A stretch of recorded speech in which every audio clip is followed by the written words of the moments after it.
This is ACOFAE.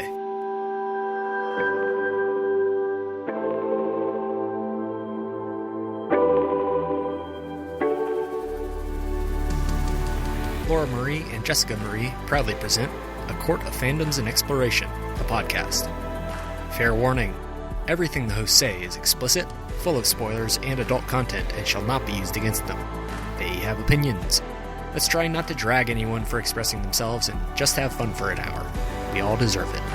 This episode contains spoilers and mentions from the Kingdom of the Wicked series with discussions referring to religious trauma. For full list, please see show notes.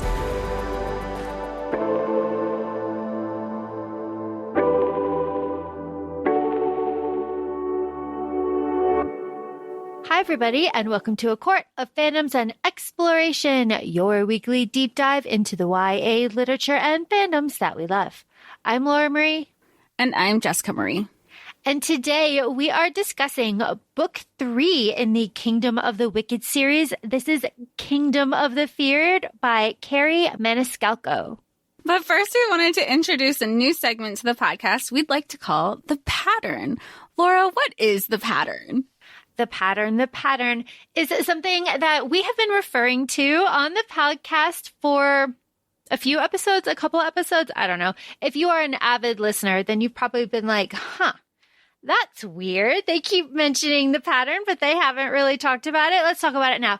So the pattern is when the entire plot of the book is explained to us, the reader, in either the prologue, the introduction, the first chapter, and absolutely within the first 5 chapters. Like, if it hasn't happened within the first 5 chapters, it's not going to happen, but it is usually within the first chapter, for sure, that the entire plot of the book is given away for us, and that is revealed quickly upon a reread. And that's kind of how you confirm the pattern. You get to the end of the book, you're like, you go back, you read it, and the clues that you look for when you're looking for the pattern, when you read the first time, are things that you're like, why are we talking about that? That's weird.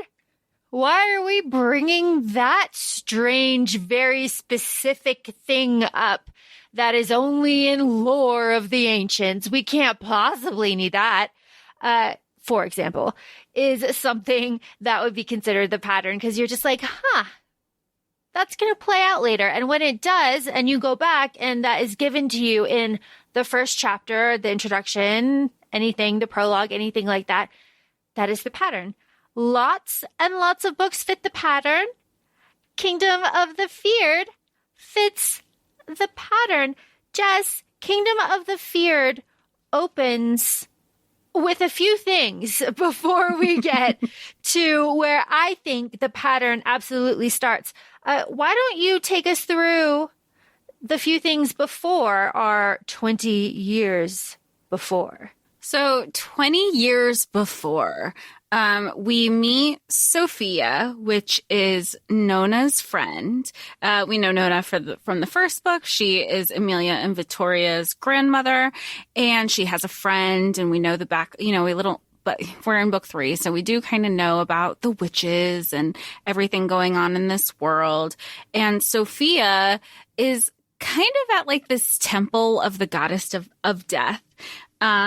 And she kind of has like this, I don't want to say flashback, because that's not what it is. She's holding like a memory stone and seeing like 20 years before that ish, or really like real time, of agreements that are at play with Wrath, with La Prima Strega, who is the first witch, and what is to come in the future and what this means. And a skull is involved, which plays a role in the future. And Sophia comes out of this trance-like memory, and then we have like memory crystals. I mean, I'm really butchering this. But you hear a voice where she's like, where Sophia's like, oh my gosh, I know exactly what's happening. I know how, because there's a curse. I know how to solve the curse. I know what's at play. And somebody comes up behind Sophia and she's like, and you'll never tell anybody, and kills her. And that is Nona killing who? Killing, what is her name? Sophia, that's right. Not even killing, scrambling her mind. And that's why she speaks in tongues later on when we meet her.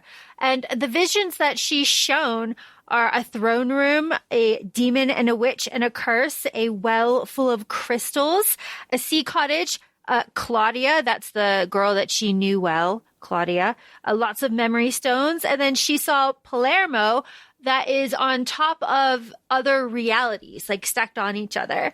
And that's when Nona comes like, but you'll never tell, wabam, and fragments her mind. And that's when all Sophia can say then is as above, so below, which is the whole freaking plot. That's the whole plot, all of it right there. That's the whole plot of the entire 3 books is right here for us if you really take it and like stretch it apart and look at it. Before we get into our character breakdown, which Jess is going to give to us, I do want to add before we go further into this that I read this a few times through audio.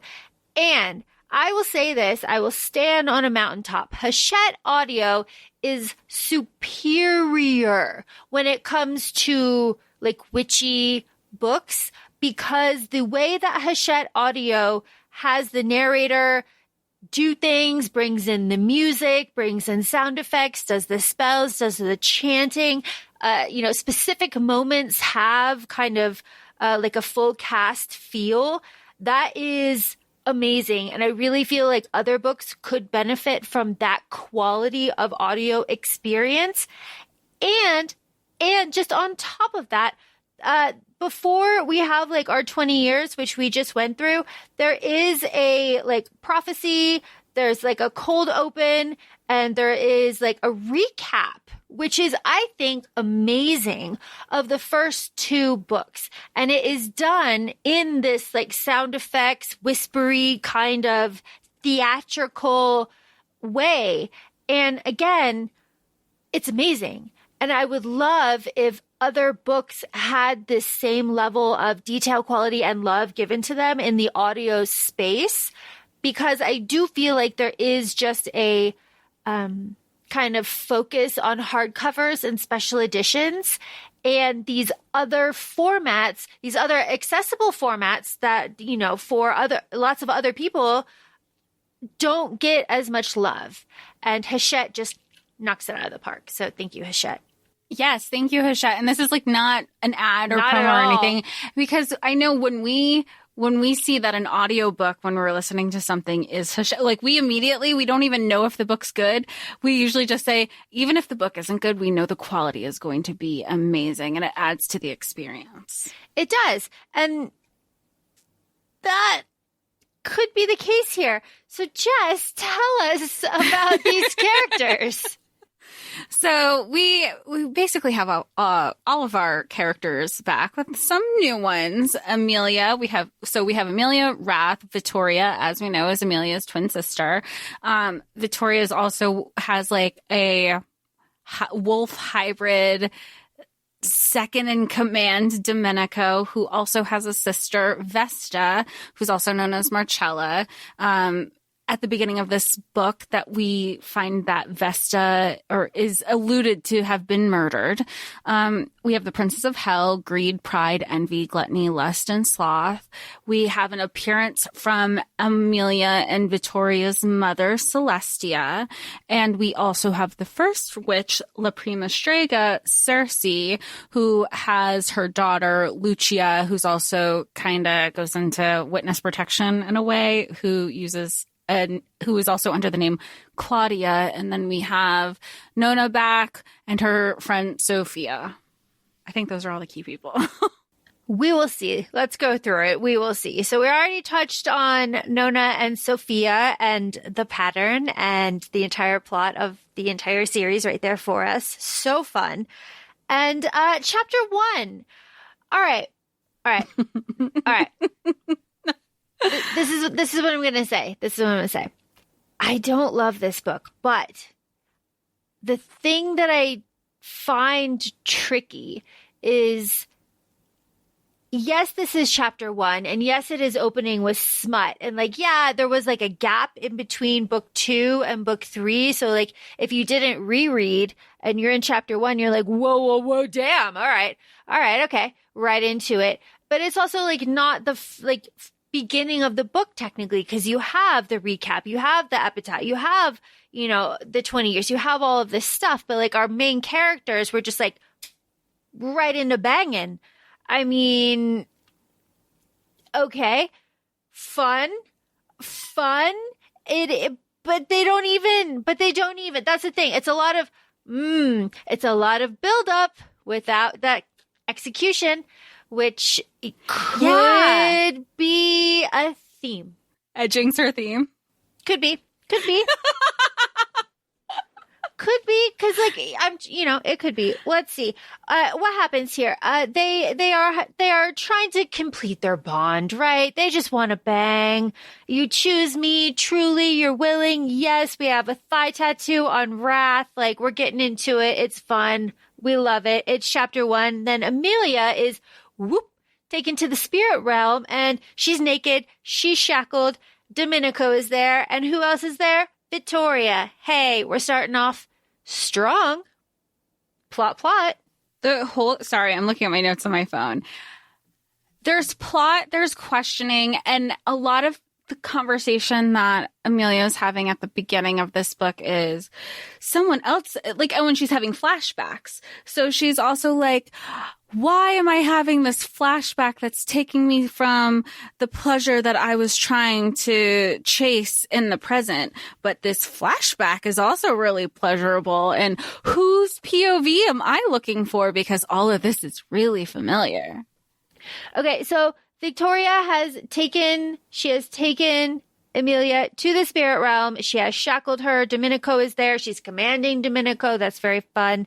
And she's basically like yelling at EmIlia. She's like, why are you so happy? Why are you here? Like, why do you care so much? Our old life was like super boring. Like, come on.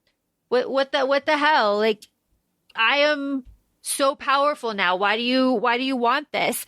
I was in the vampire court. Here's a little bit more plot. I was in the vampire court, fucking vampires. Plot. Oh, I'm so early to make a comment, but I'm going to make it. It's just like with her mother, where we bring up this one thing and then nothing. Yeah, like meh.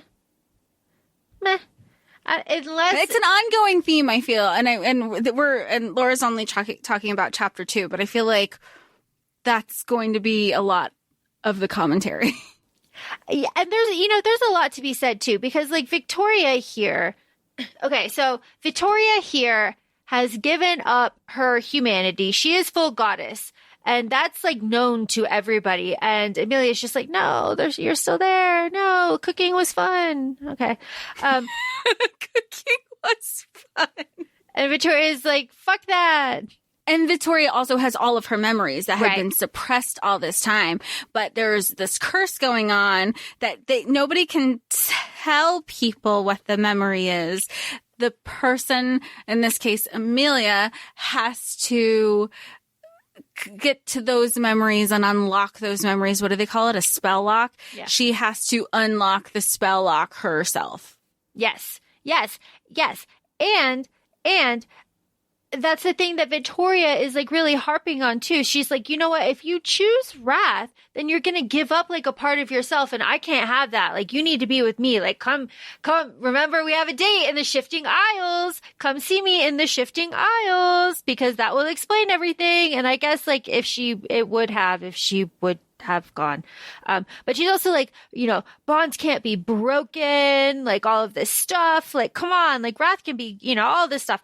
But Wrath is coming, and it's like boom, boom, boom, shaking the world, right? Wrath is punching through realms to get to EmIlia. It's all they reunite in the spirit realm, and then they go back to their bedroom.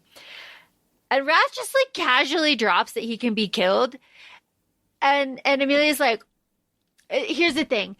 there are lots of moments in this book where it is said that EmIlia detonates.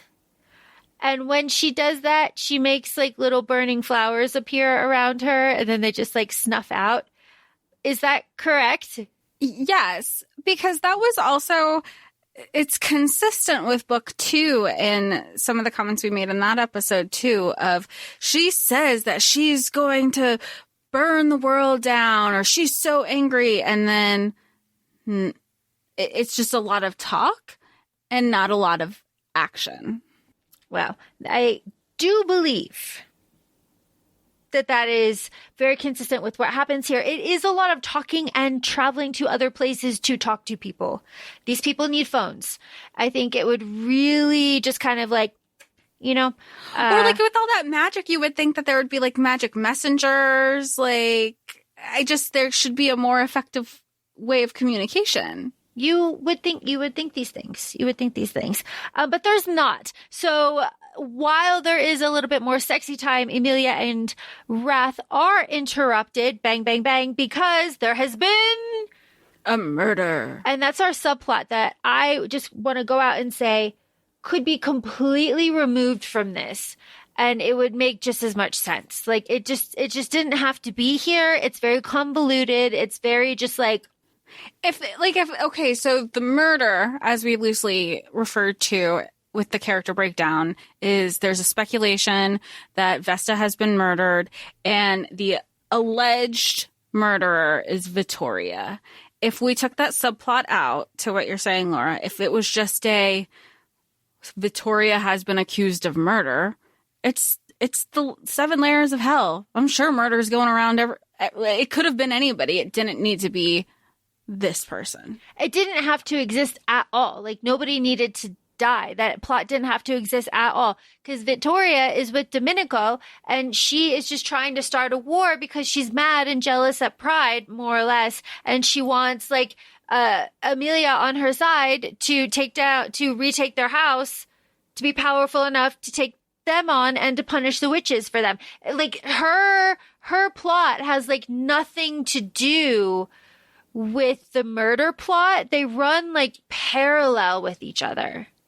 So, okay, if you're listening to this episode, this is obviously full of spoilers and I'm jumping ahead here. Why does she need EmIlia to take the house back when by the end of this book, she took the house back even without EmIlia? She doesn't. She just wants her. Is it like this? It's this codependent twin relationship they have going on? Probably. I don't have siblings. Probably. I don't have a twin. So. I don't know. Probably. It's, it's all over. But, it is what it is, and we're dealing with it. So there's been a murder, and there's been a murder in House Greed. So off to House Greed we go to get our, what does he say? A blowjob so good it made him question his belief in the divine. I do believe that's the quote. Good for her. Good for them. Good for them, I guess. I mean, I feel like she was very much, I feel like maybe there's a lot of religious trauma here because she went from like, oh, I can't do this. Like, and we're talking about like book 1, book 2, and like all her feelings and thoughts and like being meat-fed and like just the general conversation of patriarchy where he's like, I would have never known. You've never done that in my entire life. Yeah, and who's watching them? Is it envy? Whoever's watching them is just it's like envy. It's not lust because you would think it's lust, but envy because her envy becomes like the sassy like best buddy. friend for a little. Yeah, yeah. Envy's like, yo, I called out like a bunch of times. You didn't say nothing. I thought you wanted attention. I'm gonna give it. Like, I thought you wanted me to watch. I thought you wanted to watch. You wanted me to watch. You want me to watch? I'll watch. Like, hey.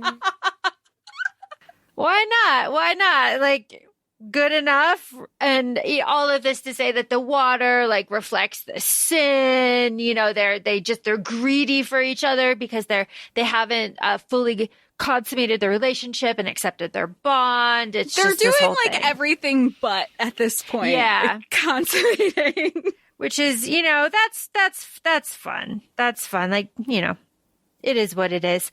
But here we are in Greed's office. We got everybody. We got a lot of egos. We got a hex skull. We got rubies in the eyes. Vesta's dead. Vesta's the commander in the army. She's very coveted. Is that ever fully explained? Is that just because Vesta is a half demon, half werewolf? Yeah, I think that's it. It's not really solidified why she's so coveted. She's Greed's second in command. And he's like, I gave, and by the end of the book, he's like, I gave you the best life. And she's like, I don't want your life kind of thing. And she really wanted to be with her family. And you find out through the crystals and the backstory that she was taken from her family because of her father's like gambling problem that he had. And it was either going to be her or Domenico, and Domenico wasn't an early shifter since he was like a hybrid wolf / demon. And so Greed said, bet, then I'm going to take the one who is a rock star. And that's how she kind of stayed with Greed for like in servitude in a way. Yeah. And she faked her death and with Domenico. And they GTFO, and it wasn't Vittoria's secret to tell. So she kind of just bullshits her way through all of it by protecting Domenico, I guess. And that is that whole fucking subplot. So we don't really have to touch it for the rest of it, but I guess we do. Because everybody else has to deal with it. What do we have? We have the introduction to the Prince of Sloth. Hello, goodbye. We don't really see him again till the end. But he's a researcher. Fun stuff. Interesting you would have someone of sloth research. I mean, in my head, I'm like, you're not getting that information anytime soon. Who can say? So what ends up happening is here that everybody decides to declare war on Vittoria to like kind of just smooth things over so that EmIlia can scheme. Well, all the other brothers signed a blood oath saying that, like, yeah, if all this shit happens, that you can kill her. But, like, EmIlia's working behind the scenes to find out what's really going on. She's scheming. And she has to find her first. Yeah, she's got to get to her. She needs to figure out what's going on. Because Greed's like, you know what? Fuck you. I'm going to kill your whole fucking family. I'm done with this. And, like, you know what? I like that. Step up. We're all done with it. He's like, you know what? You're all of you. 1, 2, 3, 4, everybody. And that's when, she's so angry. She feels this like, all of this. But Wrath is like, yeah, we'll sign all the fucking blood oaths. It's fine. If anybody harbors Vittoria, like everybody will be executed. Blood retribution, blah, blah, blah. And this is where, there is just, you brought up this toxic codependence where EmIlia is just like, no, I'll protect Vittoria no matter what. Like, you can't just slander her. Like, where's the evidence? Where's all of this? You can't just say that, which to a point, absolutely.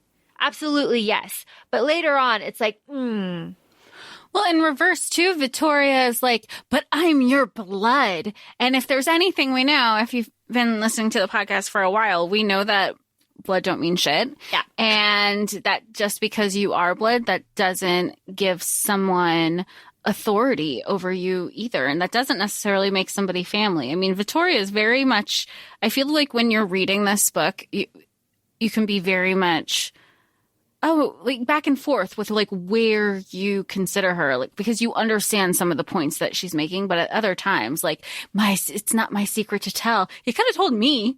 Yeah. Like, I get if you don't want to, like, tell the entire 7 princes of hell. I'm but your blood. If you want to, like, let's go. I'm your blood, why aren't you telling me? It's frustrating. It's frustrating. Again, not as frustrating as the end. That's his own thing. Here is one of my favorite scenes, if only because I would like to see the fan art of the outfit. So, Wrath and EmIlia decide that EmIlia cannot sign the blood oath because then she won't be able to scheme. So they have to like perform and figure out a good reason why she won't be available to do that. So she decides, EmIlia, that she will get to everyone's eyes wasted and will make a big scene, and Wrath will make a big scene, and it'll be totally plausible that she is too, distraught to sign the blood oath. So enter pearl top and like jeweled corset, pearl skirt. Yeah, it's just like pearls, like it's like a pearl corset. Her boobs are pushed to the max. I know that. And her ass is hanging out for sure. And every single prince of hell is like, oh, my brother is the luckiest guy alive right now. But they're not like officially official. They haven't consummated. They haven't had a blood oath to each other. So she's leaning into she's playing to everybody's emotions to control how they react, and also to like kind of for herself see Wrath get riled up. And also, I mean, it's the plot.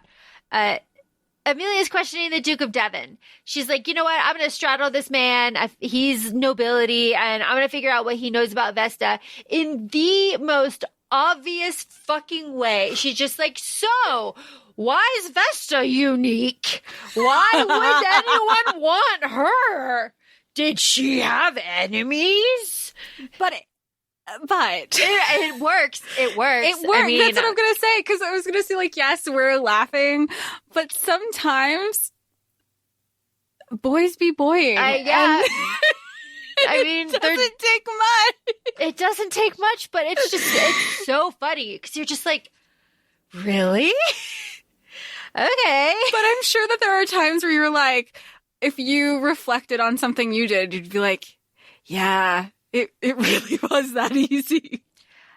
Well, I guess. And then some of the information that she gets is like, Vesta's not from here. She was distracted all the time. It's not her real name. It was rumored that Greed wanted to make her his consort. All of these things. While this is happening, EmIlia is like essentially dry humping the Duke of Devon, and Wrath like cannot take it anymore. Like the room explodes and ice is over. She's like protected or whatever. And she's like, was I wicked enough to tempt the devil? Yes, you're his literal wife, but okay. Show me how wicked you can be. Show me how wicked you can be. Okay. They do have explosive, passionate, page-turning sex here. Yeah, this is where they finally consummate because they can't control themselves anymore. And this is where, again, she's having flashbacks to when she was with him before. And she's like, and then she comes back out of the flashback and she's like, I'm still reeling from the flashback orgasm. Now I'm still having orgasms. My life is so hard. Yeah. And she has a tattoo in the vision appear on her finger. She has a tattoo here appear on her finger. Oh, right? like their wedding vow tattoos. Yeah. It says forever yours. It's in rose gold. The rose gold thing pissed me off. And it's so stupid. To me, to be angry about that. Like, why am I so annoyed by that? But I am. I don't know why. About it being rose gold. It felt like it was, when everybody was like, it's a millennial thing to be so specifically focused on rose gold. That's the first thing that it's like, when people talk about specific social media platforms in contemporary books and you're like, ooh, you're already going to date yourself, or even in songs or something. I feel like that's what rose gold gave me here. Yeah, I'm so glad you brought it up though, because that was what I was like, that's very specific, because her eyes are that way too. Yeah, that must be why. You must have just given me the reason why it bothered me so much. It's just like, I really don't like this, and I don't like any of the descriptions of it. And it's just like, it's rose gold. Like, it does feel a little dated. Yeah. Just say pink, or just go full gold, because we've seen the fan art of Wrath in those gold markings and boy's looking good. Yeah. He's hot as hell. So it's fine. Like, that is just such a stupid thing for me to be annoyed about, but I'm glad you are also. I'm glad you brought it up. I was like, I don't know if I'm going to break this up. It's such a small thing. It won't mean anything I got to it. anyone. Don't worry. Alexa, Thank play you. Vindicated.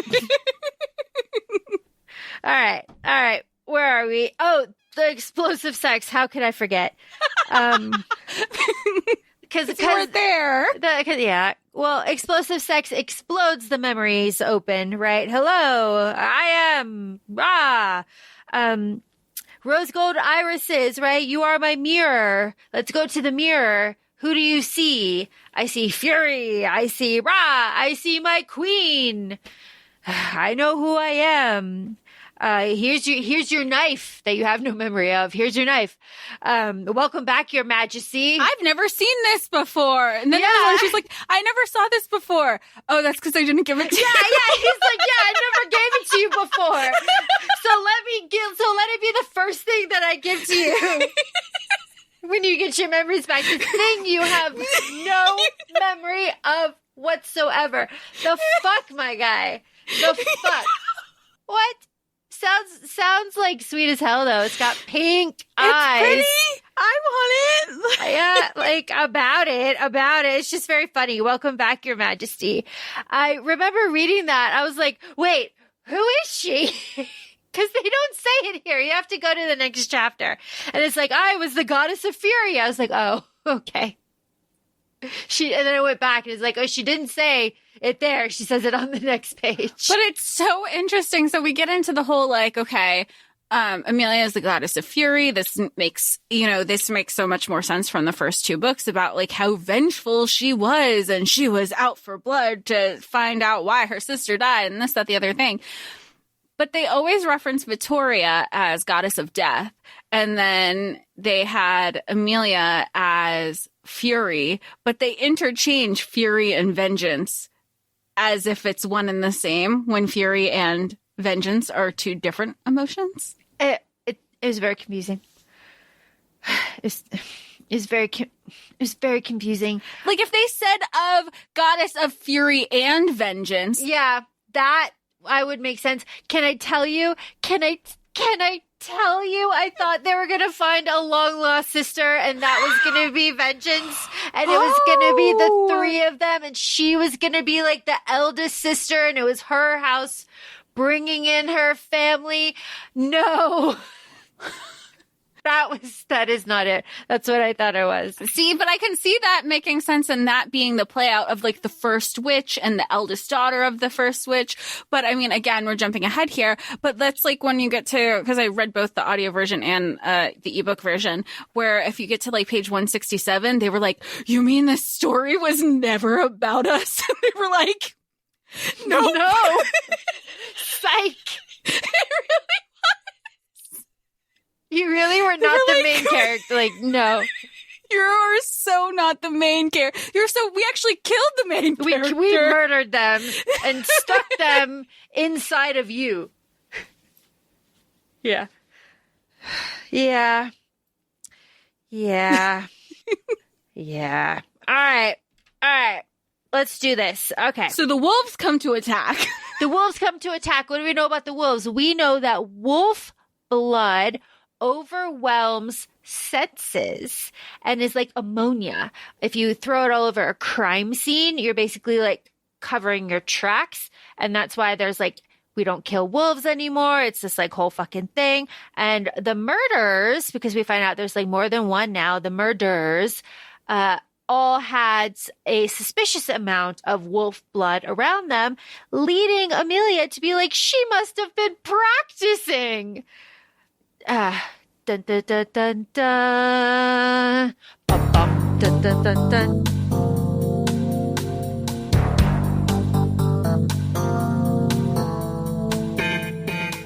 I can't think of the theme song of Criminal Minds off the top of my head. I can only think of Spencer Reed. And that is not relevant right now. Okay. So, this is my favorite, one of my favorite quotes, Jess. This is where I absolutely lost my mind. Are you ready? Please. Okay, so EmIlia's dressing. She's getting ready. Like, Wrath is signing the blood oath. She's like, my husband, it felt so right. I was not an 18-year-old girl. I was an ageless being. I was young once. That's the same energy. There's a lot of quotes in here. That one took me right out. Because before that, Before that, it's all been fine. Ageless being, I'm 18. It's fine. But now she's also an ageless being, so it's totally fine now. Now it's no problem. Now there's no age gap. Now there's no age gap. I mean, she's still 18. Is she? She's ageless? Is she? She's like, Because is she even in like an 18-year-old's body? Oh, I see what you're saying. Yeah. Because it's, yeah. Huh. Yeah. Oh, that's good. Huh. That's exactly it. So this battle with the wolves, we have wolves. They're in the carriage. We have a cloak that makes EmIlia invisible. But not to the scent. You can still smell her. Yes. That was a very specific thing that Wrath had to point out. That added nothing to it. Because you find out there's a whole wolf army and like Vittoria, I say in quotes, is like in command. And they're like, oh my gosh, she's been building this forever. And then you have Wrath, who's like, I have hellhounds. And EmIlia's like, oh, he really does have hellhounds. But this army is like this mini battle war situation happens. And Vittoria goes to prove a point by showing how she is truly the goddess of death by ripping out Domenico's heart, and everybody's like, oh my God, what'd you do? And then brings him back to life by putting the heart back in. Yeah, and she like transforms her arm into like this whole like claw-looking thing. Yeah. Yeah, it's like she's like standing on top of things, so there's wolves everywhere. I imagine it would look like a very, the fan art would be fantastic of that moment. Very cool. This is also where EmIlia makes the connection that it was Vittoria who was murdering all of those witches on Palermo because she's got the claw hand, and they could never figure out what kind of animal or whatever was making the claw marks on all the witches back in Palermo. They were speculating like other like monster creature, but never that it was her. Yeah, so it was Vittoria the whole time, which we know. We'll get into it. All right. Lots of, everybody's talking. There's lots of monologuing. But Vittoria does stab the fuck out of Wrath here with a poison dagger. And the way that she does it is in the most dramatic ass way possible. And I have to respect that. She's like, they never really found the blade of ruination. Stab, stab, stab, stab, stab. and everyone's like, what? Is that the blade of ruination? She's like, this thing? I mean, like, nah. But I did poison the shit out of it, though. You got to get that checked out. Yeah. About that. But she also, like, really she's taunting EmIlia is what she's doing with this. She's like, what is it going to fucking take for your magic to, like, release? What is it? Like, do I have to threaten you? Do I have to threaten Wrath? Like, what will it take? And I do kind of like appreciate that. I don't know, just like the motive is weird, the execution is bizarre, but like the sister bond of like, no, there is actually this thing that is wrong with you. I guess that's my point. Like, there is legitimately something wrong with EmIlia. She has a spell lock in place. Regardless of everyone else's motivations on why she needs to remove it, she does need to remove it. So this strange way of being like, what the hell is it going to take for you to just like snap out of this and just accept everything? I do see as a twisted, toxic, codependent sister expressing love situation. Yeah, it's not that she doesn't love her. It's just a toxic way of showing her love. Yeah, which makes sense to me. But also, like, damn, because it works. And a pillar, a rose gold flame, just wipes out everybody, right? Just takes them all out. They're all gone. And this is one of the only instances that I can remember where EmIlia actually does like use her powers. She burns up all the wolves. She is actually doing something with her magic and with her fury. And she goes kind of into like a battle haze, and it takes Wrath, like having sleet like rain down on her for her to snap out of it. But it's also like Vittoria being like, you thought sleep. And I liked the part where it was like, because, you know, a lot of her EmIlia's internal dialogue is like, I don't know what I would do without Wrath. I don't know if I lived in a world without his existence. So that trigger is interesting. Especially when you get to the end of the book and kind of also some of the conversations that are happening between the sisters about the houses, like who she is as a person. And I mean, even towards the end of this book, if she's not codependent with her sister, she's codependent with Wrath. Like there's a lot of codependency going on. But I like that. Is this the part where she keeps, like, she makes EmIlia sleep and then they're at different areas? Like she's almost like jailed in one area. No, that was before the party, right? She wakes up in the cell in the tree in the Sin corridor. Oh, okay. Yes. Okay. This is it. Okay. I like this. Oh, yes. Because then Mama Dearest shows up to be like, okay, go do your thing. Yes. Okay. That's where we are. Exactly. So EmIlia, she wakes up in the cell, and the cell has bars that absorb her magic and like spit it back at her. It's very ingenious. She keeps saying that. Envy is in the cell next to her, and Tony is 2 cells back. So we got a nice 3 lineup here. And Envy's like, yeah, I was here. She took my heart out. It sucked. It grew back just as shriveled. Don't you worry. We're friends though. I like Envy she just spits out lore, right? Like, mortality submits to immortality. Just throwing it out there. You might need it later. It's totally fine. Like, or yeah, because it's like if you have one drop of immortality makes you stronger than if you were 100% mortal, because they're all trying to dance around ways of telling EmIlia the thing without telling her the thing because of the curse. Exactly. They are like bound. They cannot say a lot here. And this is where, though, we do get an explanation. She does it out of the blue. Bless her. EmIlia's like, yo, Envy, why do you call me a shadow witch? He's like, what the? Okay. Because you are a shadow, a shade of who you were, and you are a witch because that's what you were. Your magic was diluted. Descendants of goddesses are witches. So, you know, it is what it is. And anything I say is not helping you. Anything I say is helping me. Remember that we're not friends. And my number one interest is always going to be me. Yeah. And that's when Vittoria appears and she's like, ha ha ha, you think that's true. And this is where I do like Envy. And Envy's like, no, back the fuck up. Back the fuck up. You are saying, Vittoria, that your sister will never hurt you. Your sister is sitting here and all she can think about is getting back to Wrath. Like, what is going on here? No.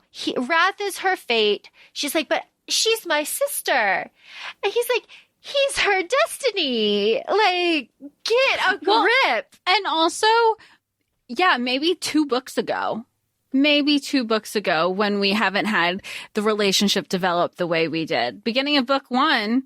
Yeah, but you had to go around, do your little secrets, not let anybody know what was going on, fake your death.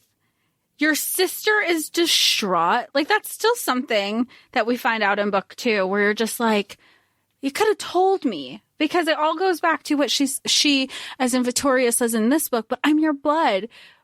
But if you flipped that, like you said earlier in this episode, you're like, but how come it applies for Vittoria, but it doesn't apply like both ways? Yeah, like, come on. It's okay. We'll get into a little bit more. Vittoria, I like this. She's like, you know what? I can do a little bit of truth spell. I'm a little bit of witch. Where's Wrath, bitch? To her sister, Vittoria. And Vittoria's like, yo, he's in my temple on the Shifting Isles. Truth. It's all truth. We just don't know what we don't know yet. You know, the specifics about that. And I like this too. She's like, anyone can enchant a skull. It doesn't have to be me. It could be anybody. It's totally fine. But then also I like Envy throwing out a little bit of lore here. He's like, you know what? EmIlia and Wrath, they're the balance, right? You cannot win against love, right? As above, so below, all of that stuff. And Vittoria is like, no. Here is what I want from you, EmIlia, sister mine. Shed your mortality, reclaim house vengeance. And this is where EmIlia's like, what? House vengeance? What the fuck are you on about? And that's where Envy's like, see, I told you. I said 8 houses. You said 7. I said 8. I have been planting information this whole time. And it's like, okay, Vittoria, monologue a little bit more. And she does. We get spell locks, right? We have the story of Nona sacrificing the twin human witches, right? We would die as humans. How did we get to the snowy cabin? We don't know. The spell book told me being Vittoria, how to do these things, right? It's the first book of spells. I removed my own spell lock, all of these whispers, all of this stuff. Vittoria is just like, all of this information for free. And EmIlia's like, I'm going to take it. I'm taking all this information. But how do I get out? Mom shows up. Yeah, but you know what? Mom shows up. It's really interesting the way Mom shows up, because Vittoria is also like, but you have to do these things for me. And Mom shows up and she's basically pissed at Vittoria. Like, how can you do this to your sister? And then Envy's taunting Vittoria, like, how does it feel that you're not Mom's favorite? And she's already like, and of course it doesn't help that Celestia is like, come here, baby, EmIlia. I'll take care of you. I'll make sure we'll get you out of this dungeon and you can go off and do the thing that you need to do. Bye. Oh, and make sure you bring back my grimoire. Yeah, give me my spell book, which spoiler, she doesn't give it back to her. But she doesn't show up either. Like, when does she, like, Mom bomb dropped and you never see Mom again? I mean, you could go put it up in the tower and just leave it there and call it a job well done. How else? I don't know. Right? How else? I like what Envy does here. He's like, yo, Vittoria, your mom loves EmIlia more. Do you know where she's been this whole fucking time? That you say that she's been off gallivanting in other universes this whole fucking time. She's been at House Wrath in the tower being potions, like mistress or whatever, right? So, like, how's that feel, bitch? Which I think is kind of funny. But during all of this, though, like, Vittoria kills Antonio. That's when Mom pops out. And, she chains up Vittoria with roots. And Vittoria can't, I think it's important to note that they cannot fight Celestia because she's a Titan. So it's one of the 3 original goddesses. And it's like, no. But then, as you say, Jess, she fucks off and she's gone. So that's great. And Envy and EmIlia escape. And EmIlia gets her dagger back. And Envy kind of like leads her out, and like the wolves have been taken care of. Like, it's all good. But the gates of hell have been locked and they cannot get back in, which leads them to, they have to venture to Pride. And they have to venture to Pride. And I like the little conversations that Envy and EmIlia have with each other as they kind of get to House Pride. They're like, I can't picture my Nona as being evil. And Envy's like, well, actually, in her story, you're fucking evil. So, Which is an interesting thing to add, because I think we always forget in fantasy that the evil, the wrongdoer, is always the other person, because we're always in a current person's POV. Yeah. So interesting things there. We have a secret portal to take us to Prince Pride, where I guess EmIlia does do a little bit of work here. She fries these Umbra demons when they say that Wrath could die, and it like sets off EmIlia. She detonates again and she kills all these demons and like takes the head so she could drag it with her into House Pride. And she's the only one who has access to these portals, because the portals can only be opened through like goddess blood. So she's like, she's doing it. She's doing the damn thing. So they get to House Pride and they have a hard time getting in, as you do, because they look like ass, right? But eventually Pride is just like, what the fuck, man? Like, what is this welcome party? Like, what is all of this? Like, and I do like the commentary every time they talk about Pride, like, why does he have his scar? And like, why doesn't he do anything about it? But we don't know. We don't know. We still don't know. We still don't know. We still don't know. Okay. So EmIlia is there. They want to use the portal to get to the shifting isles because that's where Wrath is. So, this is a test. That's what I was going to say. But isn't this a test that I want to say everybody but her knows about, but Wrath didn't know about? It was really a test set between Envy and Pride to be like, well, we had to test your true intentions because the last time, historically, you don't have the best track record. So we're really just looking out for our bro and want to see if you like really love him like you say you do. Mm-hmm. If you say you do, and she does. So yeah, the test of loyalty, they get so pissed off about it. And Envy's like, well, actually, like, Vittoria actually, like, I didn't mean for that part to happen. Like, that part that was coincidence. Like, I'm glad you were there.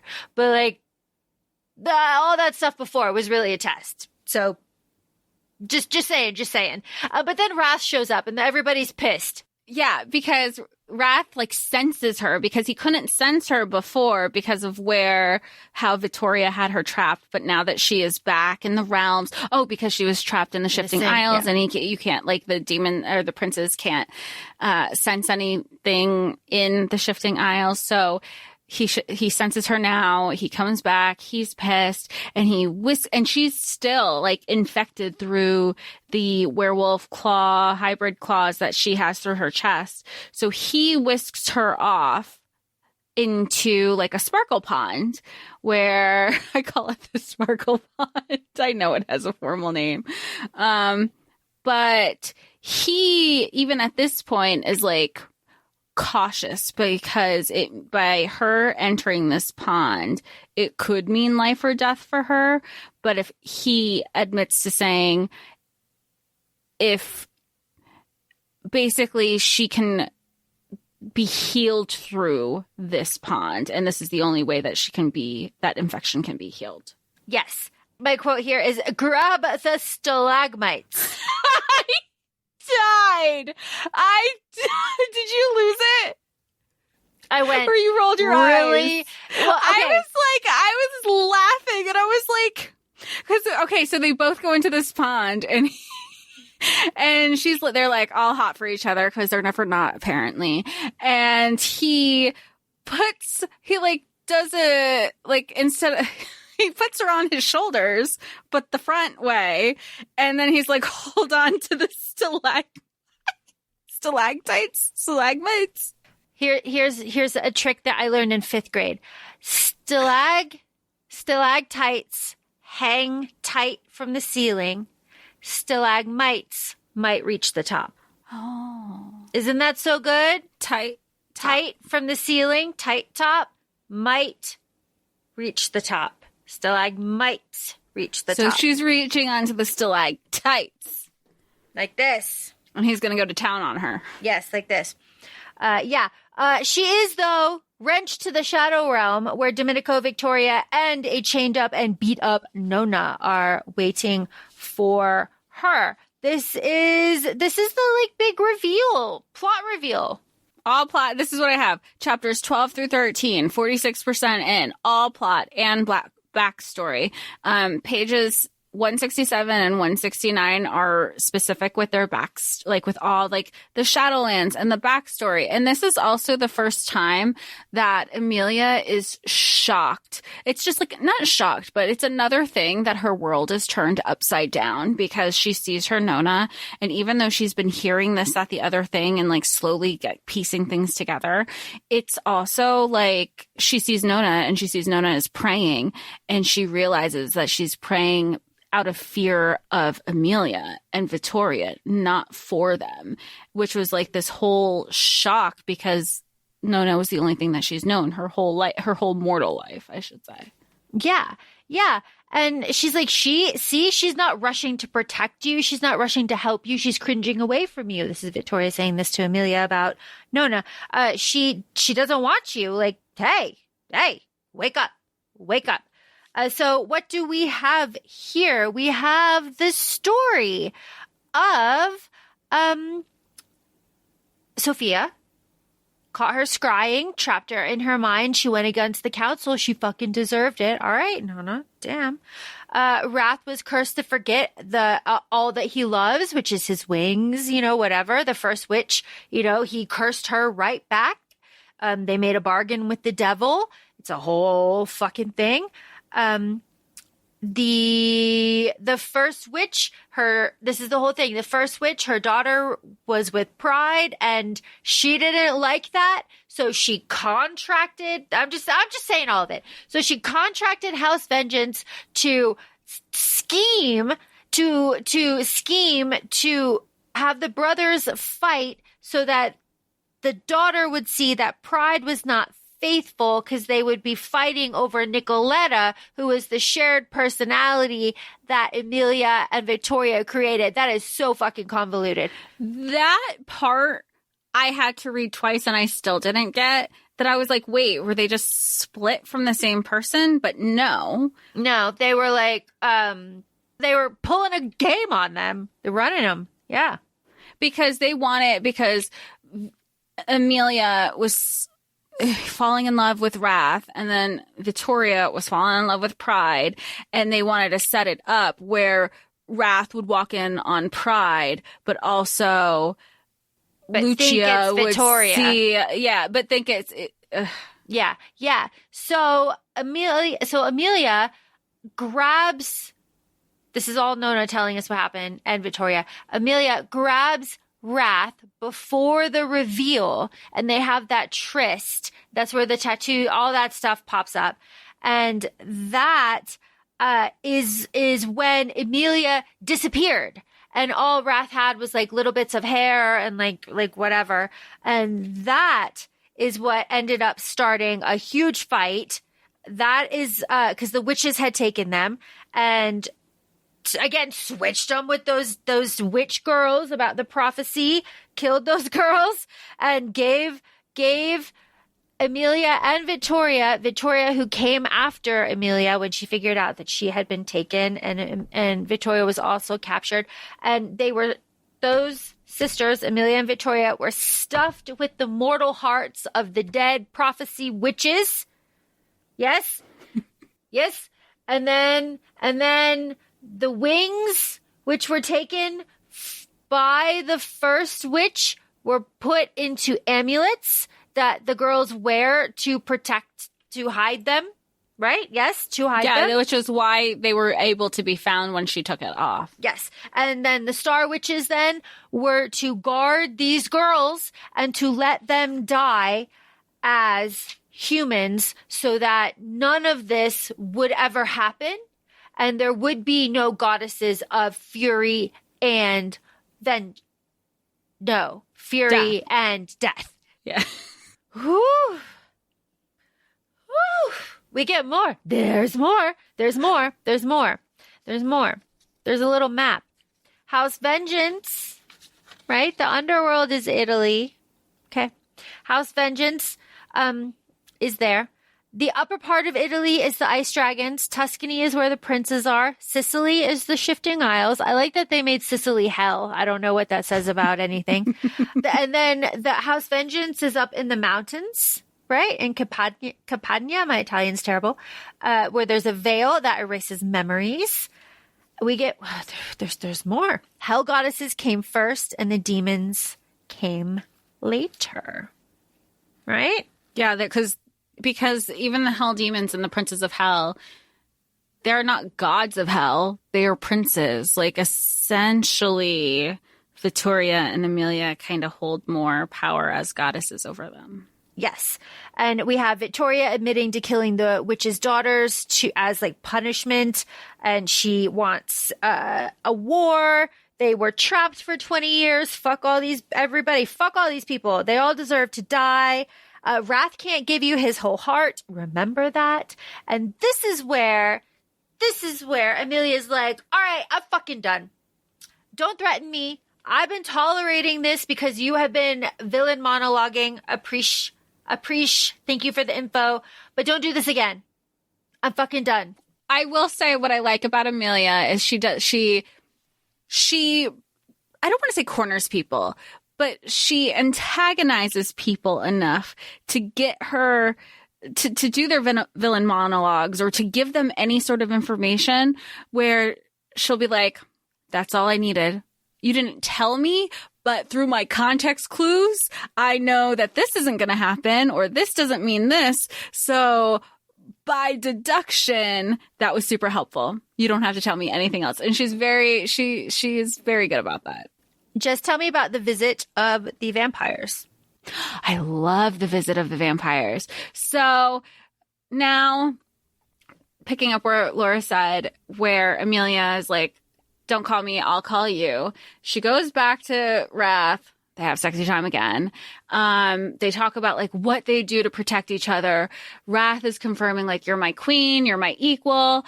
And again, sexy time. They are interrupted again. And Wrath is like, I swear to God, if people keep interrupting us, there's not going to be a kingdom to rule because I'm just going to unalive everybody. So it's interesting because it's not just the vampire who shows up. It's La Prima Strega. And La Prima Strega, as we know, is the first witch. But it's kind of like built in more where she comes with another vampire. Blade's like a demon, right? He's not a vampire. I don't know.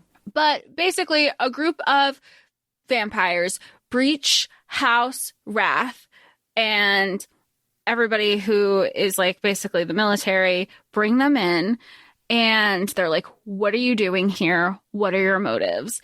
And one of the vampires is they can shape shift, and they shape shift into EmIlia. And there was going to be a plan to abduct EmIlia, by the shapeshifting vampire was going to seduce Wrath to distract him while EmIlia was going to get kidnapped. But Wrath is like, LOL, you don't think I would have caught on to that? But he kills her and says like, oh, let my brother know that he shouldn't have sent his consort because it was pride that greed sent the vampire. Yes, and I like this. Cersei, yes, the Prima Strega, yes, our witch. She's like, he's like, Oh, this is the part where she's like, we are on a timer, but we don't have memories of this time limit. We apparently have. And then he's like, you know what? I'm gonna freeze the shit out of you. Freeze. And then he freezes her, and she becomes a block of ice, and they just, like, put her in detention until they need her later. Yeah, and even when they need her later, it's not like she gets thawed out. He's just like, do whatever you need to do. I don't care. Just get her out of here. Yeah, it's fine. It's fine. We have... and then we have a little bit of, like, gee, who's Vittoria's new companion? That wolf. That new one. People keep talking about that new wolf. Who is that? I like when they go... what does Wrath tell EmIlia? I think you're right. I don't think Vesta is dead either. I do not think that Vesta is dead. It's like, okay. Thank you. We have a nice cooking scene that is thankfully interrupted because I hate those. By Lust, who says, Wrath, we have to go to the fighting pits. It's very Aelin. It's very nice. Very fun. I know. I was thinking about the fighting pits. It's like, but while Lust and Wrath just like fuck off to the fighting pits because they're there for a while, EmIlia goes up to Celestia's tower and she's like, you know what? Let's do this. They were gone. They even said it'll be all day because this is just a thing we do. Yeah, it's like there was nothing to it. yeah. And so EmIlia's in Celestia's tower. She's researching there with her bestie. What's her bestie's name? Fauna? Yes. She's there. They're researching. She says that she's a goddess. They have this like bonding moment.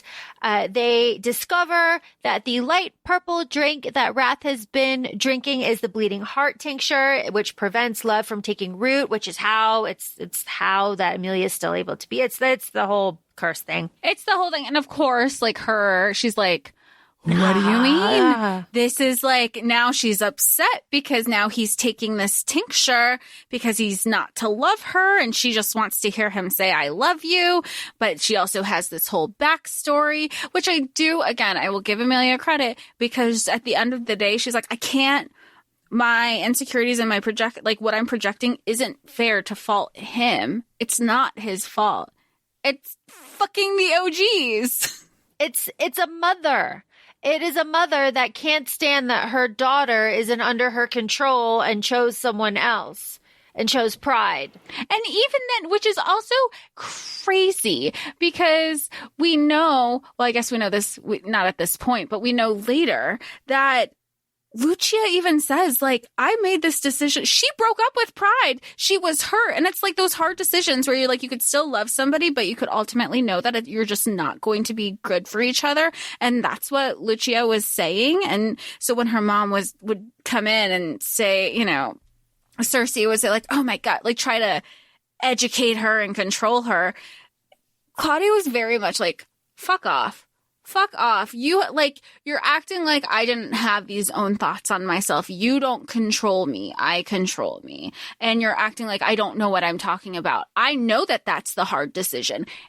I'm the one making it. It doesn't make it any easier. It doesn't hurt less. It's a helicopter mom wanting to be the main character in her daughter's story, right? The savior.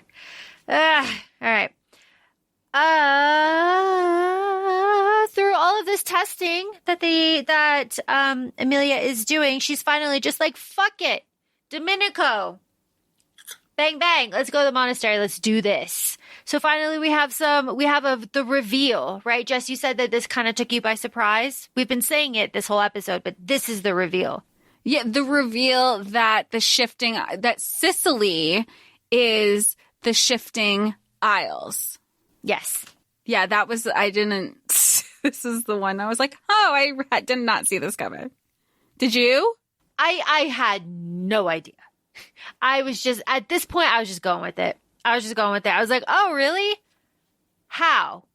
Well, that's the thing that we talked about before we started recording too, because then again, I'm jumping forward here where you find out that Claudia said, I want to be in the witness protection program and I want to forget all of my memories because heartache sucks and I want a fresh start. But please, wherever you send me, make sure it's Palermo. And so knowing that she's in Palermo, but now we know that the Sicily is in the Secret Isles, and that means Sicily's in hell. How are they are they on the same realm? Is it all one and the same? Laura, you brought up that she's like, wait, is this just like everybody dead? Is everyone dead? I don't understand it. Don't explain it to me. I don't care enough. Now, the Isles. It's like, it's okay. My note says anytime reality equals hell. So there we are. Reality is hell. So. Reality is hell. So here we are. We have Vittoria. Vittoria is there. The monastery is their glamored, old house. So none of it was ever real. It was all just an illusion. And EmIlia says, what about our family? Did our family know? And she's like, but it's wait, answer her though. And she doesn't. And because even when EmIlia goes back to Wrath and she's like, BT dubs while you were out, this is what I found out. She's like, but she keeps evading the question. Every time I bring things up, she's evading the questions. Yeah, it's okay. But EmIlia is here because she's ready to get her heart ripped out. She's had enough. She's had fucking enough, okay? And this is where Vittoria's like, you know what? I set all of this up. I summoned greed, and that alerted wrath. I left this spell for you so that it would all kind of work itself out. It went kind of fucky, but here we are because nobody can talk to each other. Nobody can talk to each other. Nobody can just like say what's going on. Half of that being a curse, half of that being like secrets are no fun. Okay, whatever.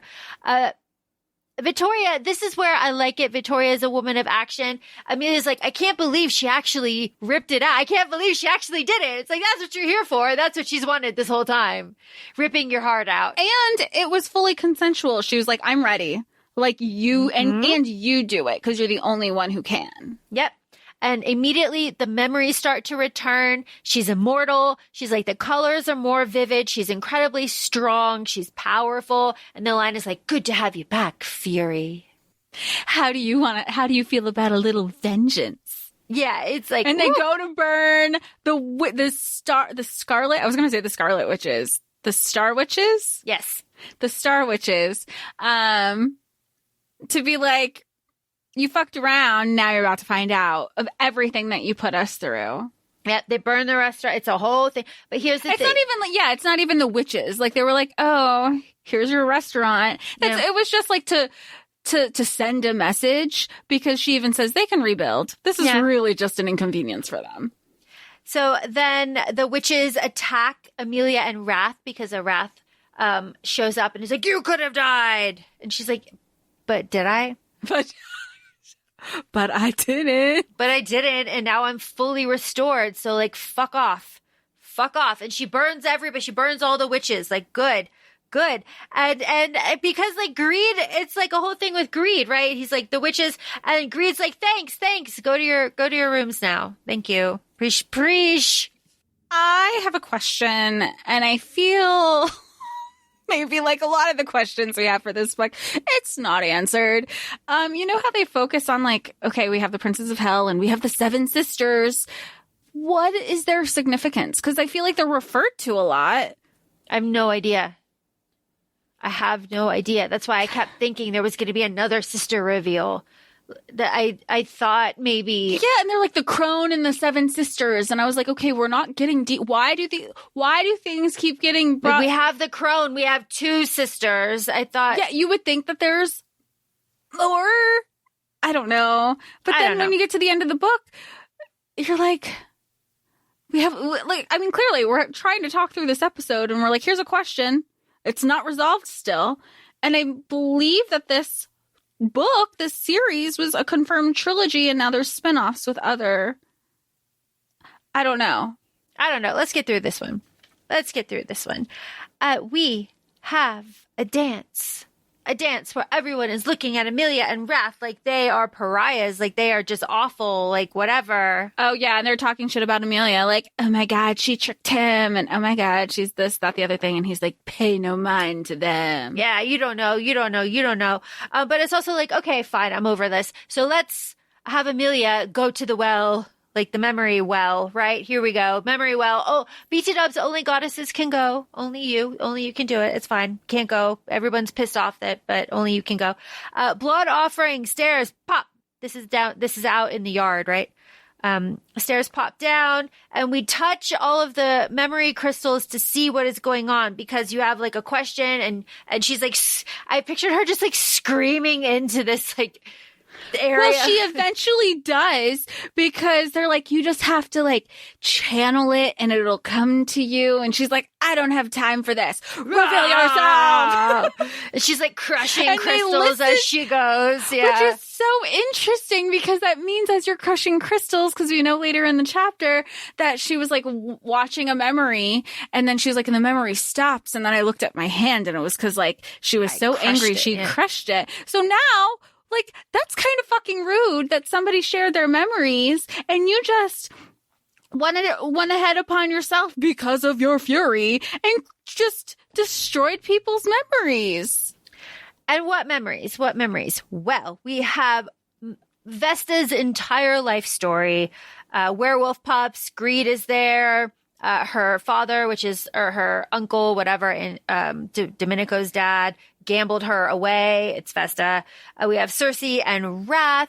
Wrath won't help her with pride. So Cersei like slashes her throat and says like, rah. And so she takes his wings. When you're happy, I'll take it. You're going to forget everything but your hate. Here we go. 6 years, 6 months, 6 days, 7 circles. Time is measured differently. But I'll be banished to the Shifting Isles. I'll fuck off for that whole time. I won't bother you. But if you can't break the curse by then, it'll be there forever. But we're going to purge this memory. We're going to sign this blood contract. What else do we have? We have memories with the first Star Witch, which is, Claudia. Yeah, Claudia. Yeah, and she's the guardian of the worlds, right? The eldest daughter of the first witch. Woo! I bet that was daughter props. Whew, yeah, I know. I bet that was really tough. So she goes off with pride. Pride breaks her heart. She comes home to her mother, and her mother gives her the spell for forgetting, which she already had ready because, baby, your mommy will take care of you, even though I will judge you for taking this, kind of, which was the vibe that I got. Yeah, like, I'll do this for you, but that was very much like, there was never going to be a right decision. Yeah, it was very like meh. The dagger. There's also the dagger of ruination is also there. Celestia she's like, I'll make sure that you are safe. Like, you are now going to be Claudia. You'll go to Palermo. You go to Sicily. This is all what's going to happen. And all of these crystals are in this well, which means that they're not in the brains of the people who had them. So nobody knows any of this information. So how does Wrath know any of this information? How does Cersei know any of this information? How do they remember any of it? I don't know. Don't tell me. I'm not that interested, but it's just questions that I have. That are never, like, I think it's important to note that these are questions that we have that are still never explained at the end of this book. Yeah, it's just not. It's just not. But what is explained a little bit is when EmIlia unthaws Cersei, she's like, unthaw. And this is where we get the information, the time limit information. Claudia's blood activates the blade. You have to activate the blade, and it has to be given willingly. You can't just like murder Claudia and take all of her blood. She has to do it. BT dubs, there's 1 day left of the curse. Just one. And that is where we have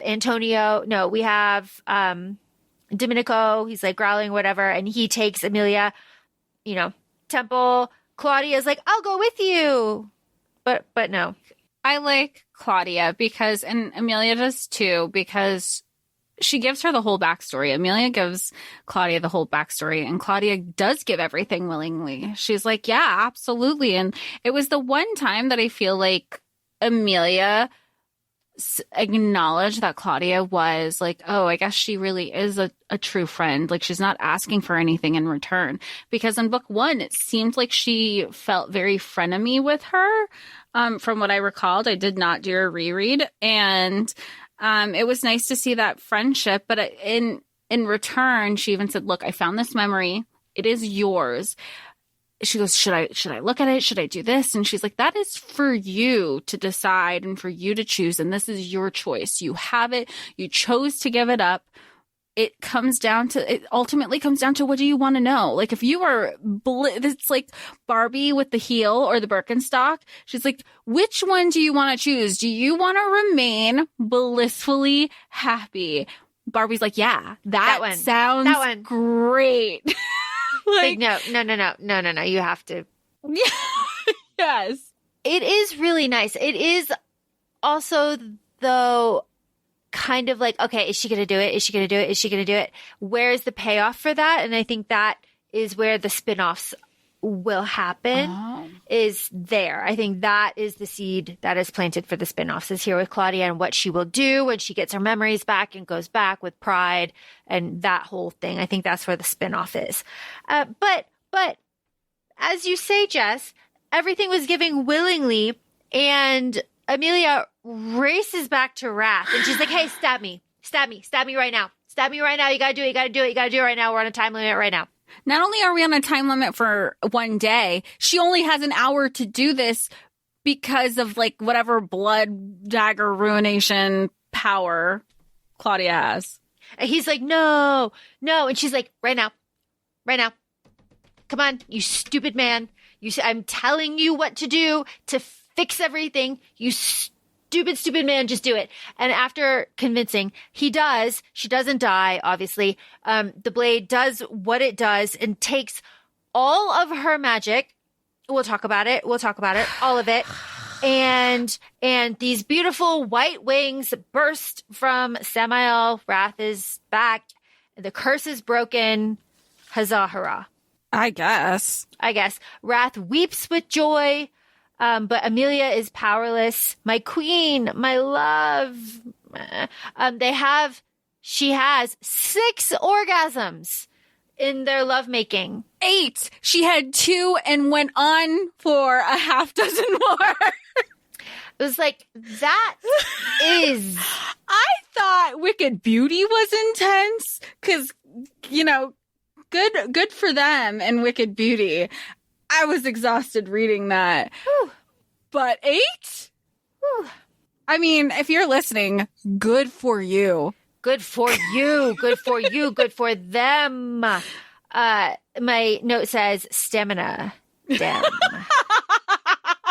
I love how your notes are. Stamina. Damn. Damn. That's amazing. It is what it is. We have our coronation invitation, a nice little interlude. And then we have our Pride and Cersei confrontation.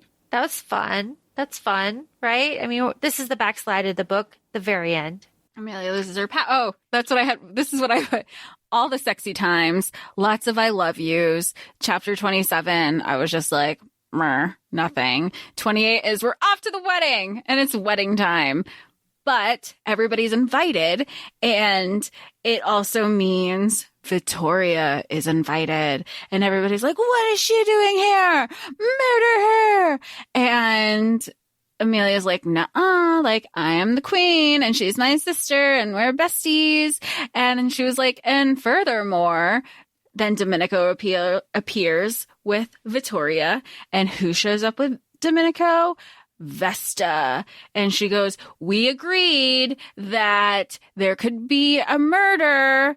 You could murder Vittoria if Vesta was murdered and we found her killer, but she's alive, so there's no killer. Ergo, Vittoria stays alive. And everyone's like, how did this happen? And then we get everything that we talked about earlier about Vesta's backstory and her telling Greed, I don't want your life. I just miss my family. I ran away from you. Yeah. Pre-reception sexy time. And they're like, we're going to get ours in.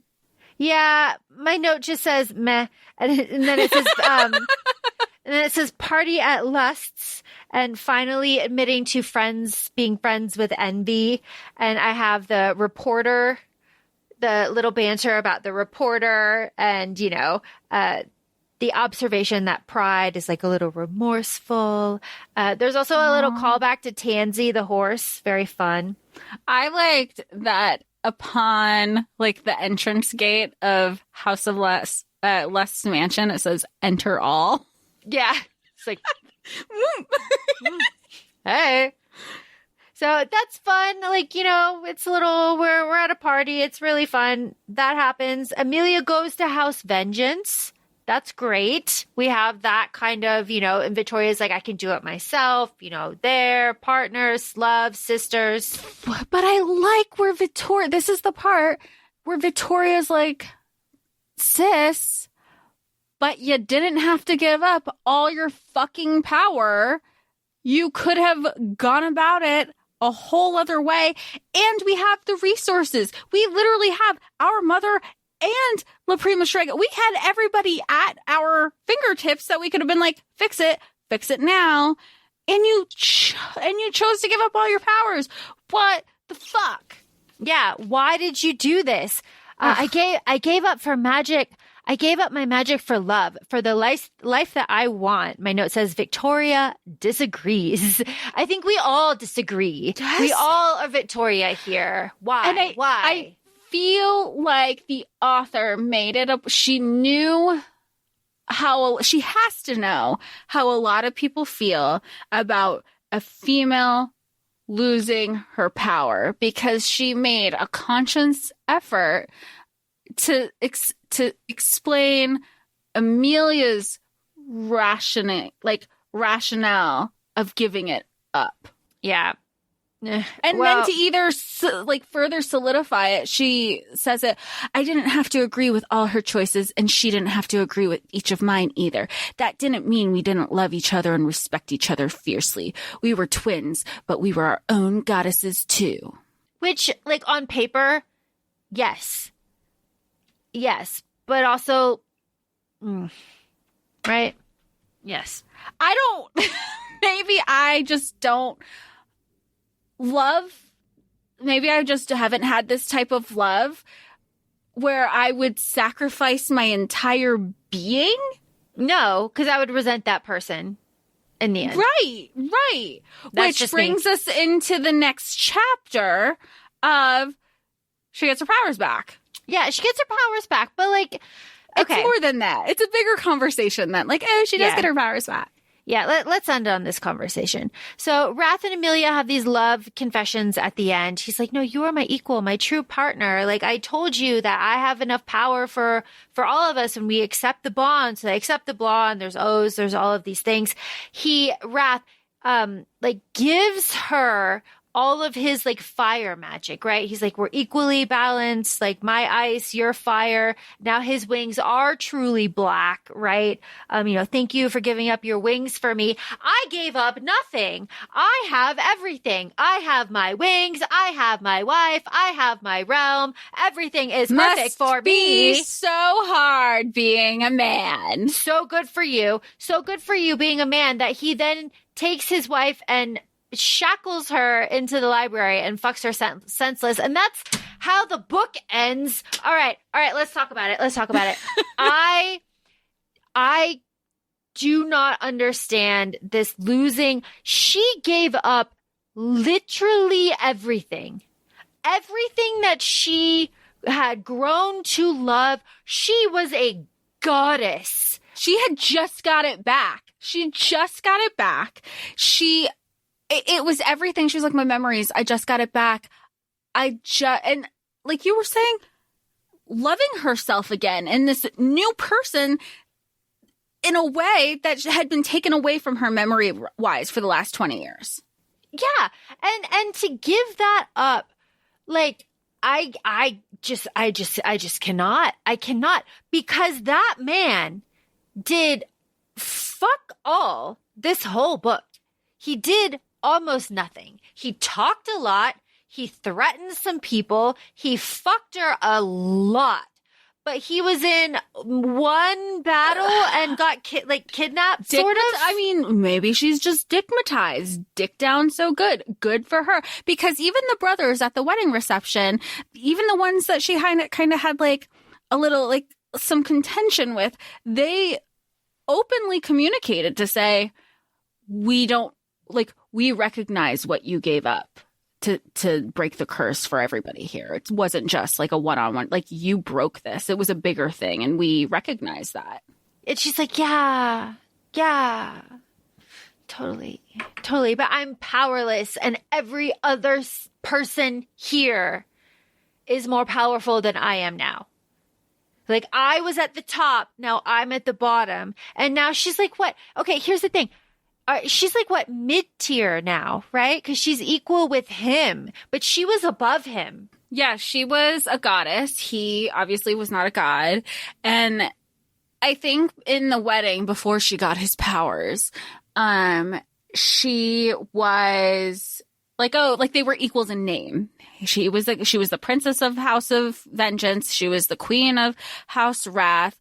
But now the way this ends is all what's mine is yours and what's yours is mine. And we're equals in every sense of the word. So now I guess you can say that she's not below him, but they're like at a partnership, which we would like scream and praise, and we love equality and we love partnerships, but like, but it's she a was a partnership. goddess. But she stepped down. Like, she's mid-tier power now because she's equal with him, where she was more powerful than him before. I have so much power. You want some? It's like, yeah, give it all to me, and then maybe I'll be halfway to where I was. Right? Like, yeah. Okay. That's it. That's the end of the book. I think we don't have to harp on that any more than we did. Good talking points here. Obviously, toxic family. Obviously, helicopter parents, staying out of it.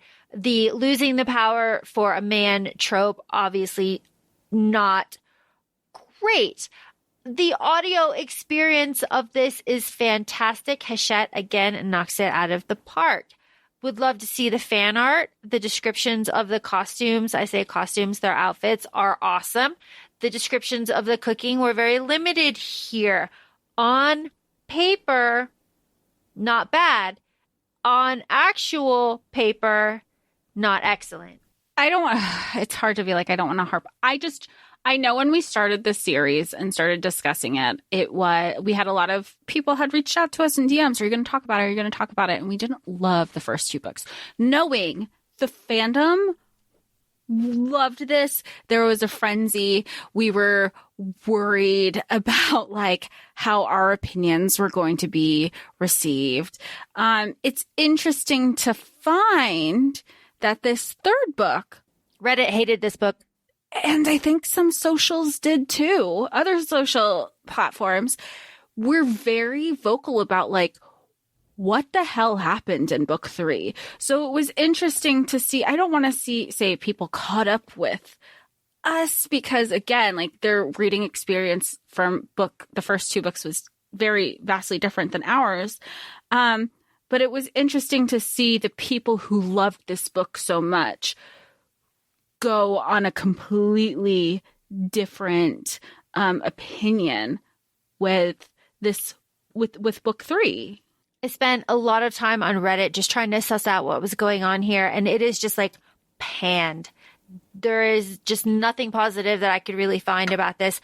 The explanation that I found, that maybe someone was saying that the first book had like a really tight editor, and the second book and third book the author had a little bit more leeway to do what she wanted and less restrictions and feedback.